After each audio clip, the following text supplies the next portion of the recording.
happy to be here.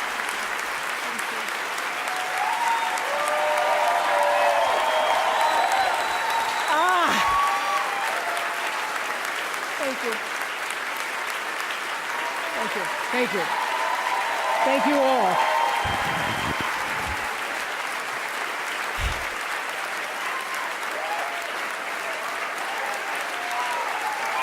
Thank you.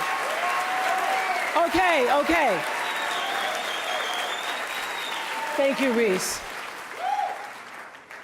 In 1964, I was a little girl sitting on the linoleum floor of my mother's house in Milwaukee, watching Anne Bancroft present the Oscar for Best Actor at the 36th Academy Awards. She opened the envelope and said 5 words that literally made history. The winner is Sidney Poitier. Up to the stage came the most elegant man I had ever seen. I remember his tie was white, and of course his skin was black, and I'd never seen a black man being celebrated like that. And I have tried many times to explain what a moment like that means to a little girl, a kid watching from the cheap seats as my mom came through the door, bone-tired from cleaning other people's houses.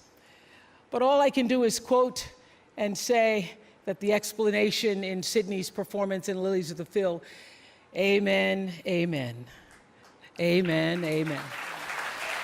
In 1982, Sidney received the Cecil B. DeMille Award right here at the Golden Globes, and it is not lost on me that at this moment, there are some little girls watching as I become the first Black woman to be given the same award.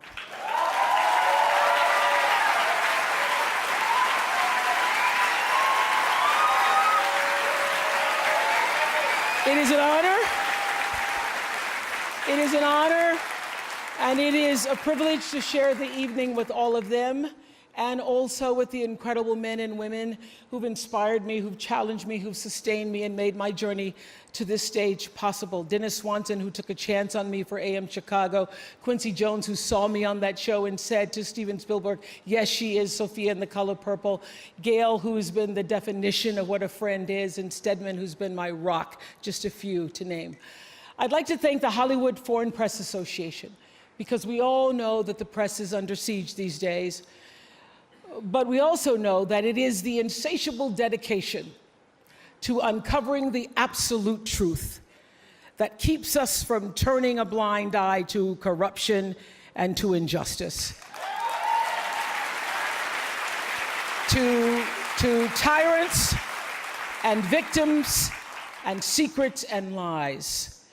I want to say that I value the press more than ever before as we try to navigate these complicated times, which brings me to this. What I know for sure is that speaking your truth is the most powerful tool we all have.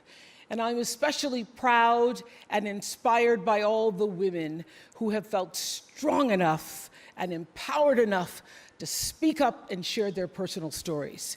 Each of us in this room are celebrated because of the stories that we tell. And this year, we became the story. But it's not just a story affecting the entertainment industry. It's one that transcends any culture, geography, race, religion, politics, or workplace. So I want tonight to express gratitude to all the women who have endured years of abuse and assault because they, like my mother, had children to feed and bills to pay and dreams to pursue.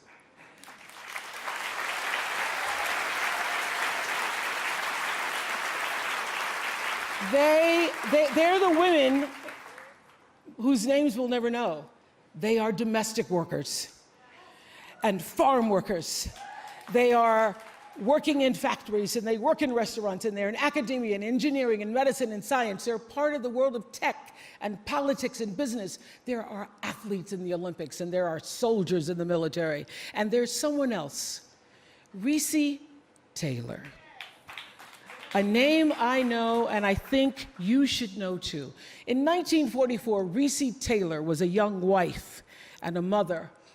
She was just walking home from a church service she'd attended in Abbeville, Alabama, when she was abducted by 6 armed white men, raped and left blindfolded by the side of the road, coming home from church. They threatened to kill her if she ever told anyone.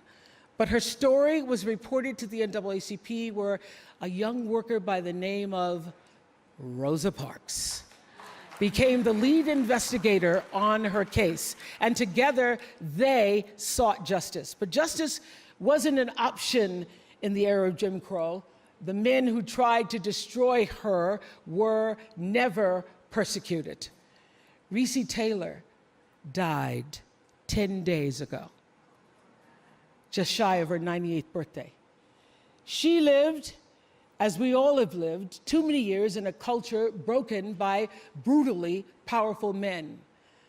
For too long, women have not been heard or believed if they dared to speak their truth to the power of those men. But their time is up.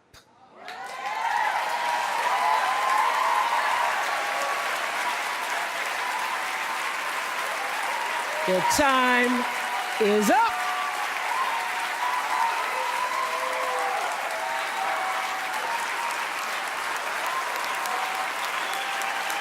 Their time is up. And I just hope that Recy Taylor died knowing that her truth, like the truth of so many other women who were tormented in those years, and even now tormented, goes marching on. It was somewhere in Rosa Parks' heart almost 11 years later when she made the decision to stay seated on that bus in Montgomery. And it's here with every woman who chooses to say, "Me too." And every man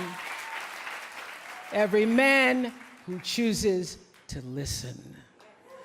In my career, what I've always tried my best to do, whether on television or through film, is to say something about how men and women really behave, to say how we experience shame, how we love and how we rage, how we fail, how we retreat, persevere, and how we overcome. And I've interviewed and portrayed people who've withstood some of the ugliest things life can throw at you, but the one quality all of them seem to share is an ability to maintain hope for a brighter morning, even during our darkest nights. So I want all the girls watching here and now to know that a new day is on the horizon. And when that new day finally dawns, it will be because of a lot of magnificent women, many of whom are right here in this room tonight, and some pretty phenomenal men fighting hard to make sure that they become the leaders who take us to the time when nobody ever has to say, "Me too," again. Thank you.